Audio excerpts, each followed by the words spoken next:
Hello again, Packer fans. Welcome back to the Atrium at GreenBayPackerNation.com. Today is Saturday, January 22nd, and tomorrow is the big one. Green Bay Packers going into Soldier Field for the right to carry out the George Halas Trophy from Chicago and march on to Dallas and go after the Vince Lombardi Trophy and the National Football League Championship in the Super Bowl. It doesn't get any bigger than this. This is a game that rivals the Super Bowl itself.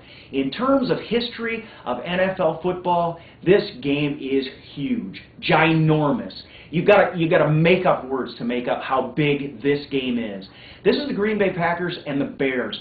Oldest rivalry in NFL football. These two meeting, not just meeting in the playoffs for a chance to move on, not just a do-or-die game, but a chance to go to Dallas and play in the Super Bowl. This game is huge. Not since 1941 have these two teams met in the playoffs at all. But we've talked about how rare this is, how rare a Bears-Packers meeting is, but I'm going to tell you all right now, mark my words, it will not be as rare in the future as it has been in the past. This is a Bears team that can continue to get better. Jay Cutler has improved Mike Martz's system. He is getting that under his belt. The Bears' offensive line has made some adjustments, and the Bears are getting better on their offensive line. So, with a few additions possibly this offseason, after Green Bay knocks them out this year, they are going to be a team to be reckoned with in the future. A lot of respect for what the Bears have done. At the beginning of the season, they were really quite bad in several categories. Does that mean that they are up to the task of beating the Green Bay Packers? In my estimation, the answer to that question is no. Green Bay. Here's my message to Green Bay fans and the Green Bay players and the Green Bay coaching staff. This is the game of no regrets and no excuses. No regrets. No James Jones fumbles on the sideline when we could seal the game that just happens to roll in bounds. No regrets. No regrets for Packer fans watching the refs call back a touchdown and an interception in these games. No Frank Zombo helmet to helmet right when Nick Barnett makes an interception. None of that kind of stuff. No regrets in this game. And on top of that, folks, no excuses. Packer fans, Packer players, Packer coaches, there is no excuse for Green Bay not to take it to the Chicago Bears in this game. There's no weather excuse. There's no player excuse. We outmatch this team, and we need to win this game, and we deserve to win this game, and we should win this game, and we must win this game. And I say we do win this game. So here, that doesn't mean that there isn't a lot of football to be played. There aren't a lot of things that factor in, and I do want to talk about those shortly right now. Number one is the weather. This is a Green Bay team that was absolutely off the hook last weekend. Last Saturday against the Atlanta Falcons in the Georgia Dome, Aaron Rodgers and our wide receivers just plain destroyed and decimated the Atlanta Falcons defense. Outside at Soldier Field, it's another hostile environment, but the weather will be the factor. It won't be the hostile environment this time. These Green Bay Packer players know that every game they go to, it's going to be a hostile environment. The weather may be a factor for a high-flying offense. This is a pass-first team, but look at this. Here's the X factor in this game. This is a game that includes James Starks. James Starks who only had about 4 or 5 carries in the season finale against the Bears. Well, now the Green Bay Packers have come to rely on James Starks as a north-to-south runner. He's nifty. He's niftier than Brandon Jackson. He's niftier than Kuhn. But he is a north-to-south decisive runner who lowers his pads and gets positive yardage in negative situations. This is going to be a big plus for a Packers offense that's going to need to pound the rock a little bit at Soldier Field outside when the field conditions and the weather conditions are less than positive. In fact, the field conditions in the Chicago Bears' own terms are something that we can't even say on a video blog. So the field conditions are not going to be good. They're not going to be favorable. James Starks, you have to have a big game. Just hang on to the ball. Just get positive yards, 2 to 4 yards a rush, and we will be fine. That will bring the Chicago Bears safety or linebackers up. That will open up the middle of the field. This is a cover 2 defense that works at times in a single high safety set.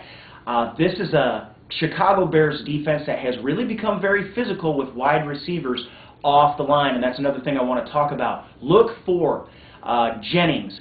If Jennings has the angry face early in this game, it's not looking good for the Green Bay Packers. Look for him to have a catch or two and a smile on his face, but he is going to have to deal with some physical Chicago Bear DBs.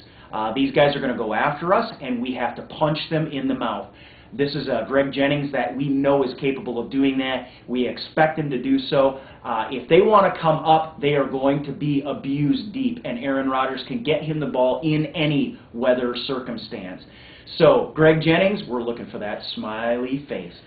James Jones, we're looking for consistency. Another stellar game, just like you had against the Falcons, catching everything that's thrown to you and showing why Ted Thompson drafted you in the first place.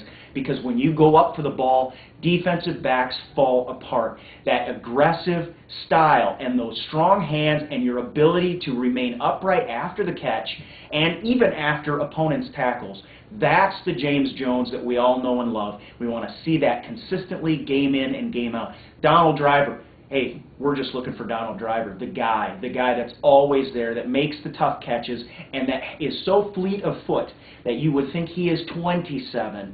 Donald Driver with a big game, and a Jordy Nelson who may play a big role in this game because we're going to need to use up. We're going to need to use that empty backfield at times, and in this game, that short underneath route is going to be very important. Jordy may have a chance to catch some big passes and make some great yards after the catch with his speed. So, our offense is primed. You can't say enough about Aaron Rodgers back there at the helm. This guy is as good as it gets in the playoffs right now.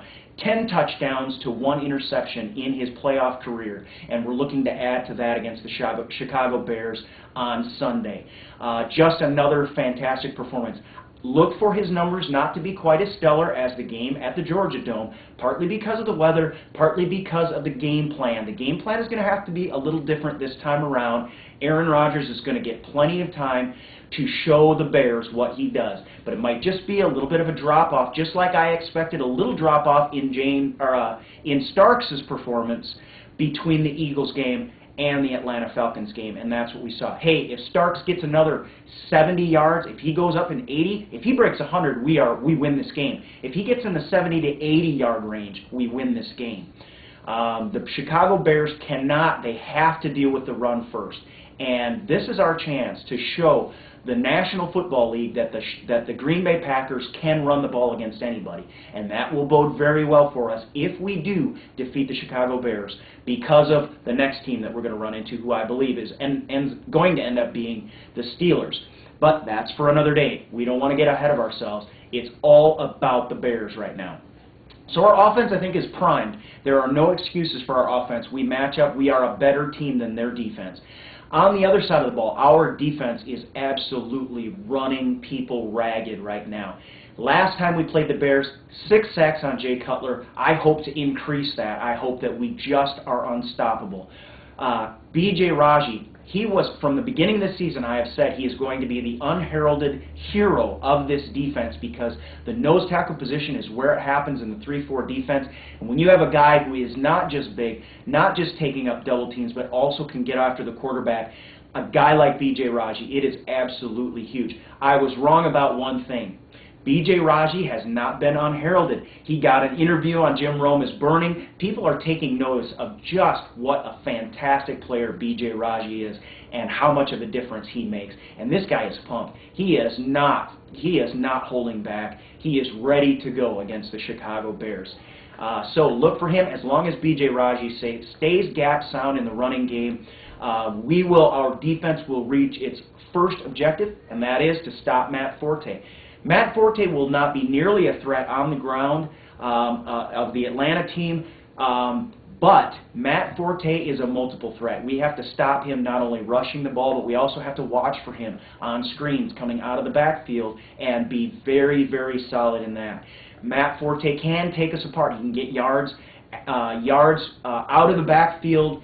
And if we let him get too many yards, it's going to open up their wide receivers. It's going to make mayhem for us on D. But, hey, we'll just continue to bring that pass rush, and every time Jay Cutler drops back, whether it's a screen or not, whether it's a 1-step, 3-step, or a 7-step drop, let's just push that guy to the ground and take care of business on defense. Guys like Charles Woodson, guys like Tramon Williams. Tramon Williams, who was snubbed for the Pro Bowl and now is invited because Asante Samuel cannot make it. Well, Tramon, congratulations, but you're not making this game because you're going to be playing in the Super Bowl. Our defense has come on. Sam Shields, unheralded back there, with the speed to cover any of the Chicago Bears wide receivers. He showed it against the Eagles. He showed it against the Atlanta Falcons, and he's going to show it against the Chicago Bears. Other guys that are unheralded, you've got Walden, a guy who apparently was working in a grocery store just a few weeks ago and is now making a difference on this Green Bay Packers defense. All of our linebackers, A.J. Hawk, who has come on strong, been just as solid as he's always been, but really stepped up his aggressiveness and made some big plays at times. A.J. has really come on. We have got a defense that is just filled with stars and deserves to go to the Super Bowl, and I expect that to take place. Now, Chicago offense, of course, it starts with Matt Forte. Green Bay is going to really have to stop him, but then we're going to see it move, and the ball get put in the hands of Jay Cutler. Jay Cutler, if we can shake him up, he has proven he will throw the interception, much like a former Green Bay Packer quarterback that will remain unmentioned on this video blog. If we can shake Jay Cutler up, if we can bring him to the ground a few times, we don't necessarily need sacks. We need hurries, we need to rush him, and we need Charles Woodson, Tramon Williams to follow those rushes up and those hurries up with interceptions. Look for them to do that in this game. I am excited. Like I said, no excuses and no regrets. No dropped interceptions by Tramon Williams. No just missed sacks by Charles Woodson. And no excuses. Our defense is better than their offense. Plain and simple, we are a better team. We need to go in. Last time I was very confident. In week 3 when the Bears and Packers met first, I was very confident that the Packers should walk away with a victory. And they should have. It was regrets and excuses. That's what that game was. We dominated the Bears in every facet of the game, and we gave the ball away just one too many times, and the Bears beat us by 3 points. We can have no regrets and no excuses, but if we do, we will be headed to the Super Bowl. And lucky 13, number 13, the most titles of any team in the NFL, and Packer fans will have much deserved pride in their team. Look for it. It's tomorrow, folks. It doesn't get any better. I know you're as excited as I am. I hope you'll enjoy the game. I hope we will come out early and often score and often sack and often pick those Chicago Bears. So that's what it is. Hey, a couple things to give a shout out to. Number one, John Rehor with an interview on Fox 11. In Chicago, on the streets, a one-on-one interview. Check it out at GreenBayPackerNation.com. It hit our front page this morning, and you can check that interview out. Fantastic job, John. Congratulations. As the only Packers blogger in Chicago. And if we're wrong about that, if there's another Packers blogger in Chicago, hey, listen, John wants to know about you because you guys should be friends. You guys need to get to know each other so you don't have to be as alone as John feels out there on the streets with his Packer gear in the middle of Chicago with this upcoming game. So, John, great job. We really appreciate everything you do. Dan has posted my blog on the website at GreenBayPackerNation.com. 'Twas the Night Before Chi-Town, and it's a remake of The Night Before Christmas. Absolutely fantastic. Go to the site, check out in the community, go to all blogs and read that. It's very cool. Check out our Facebook fan page, follow us on Twitter, and we will keep you informed about everything that's going on with the Green Bay Packers. And of course, most of all, a big win coming up against the Chicago Bears. So we will see you all the time this weekend and a couple weeks in Dallas. As we always say here at the Atrium, until next time, goodbye.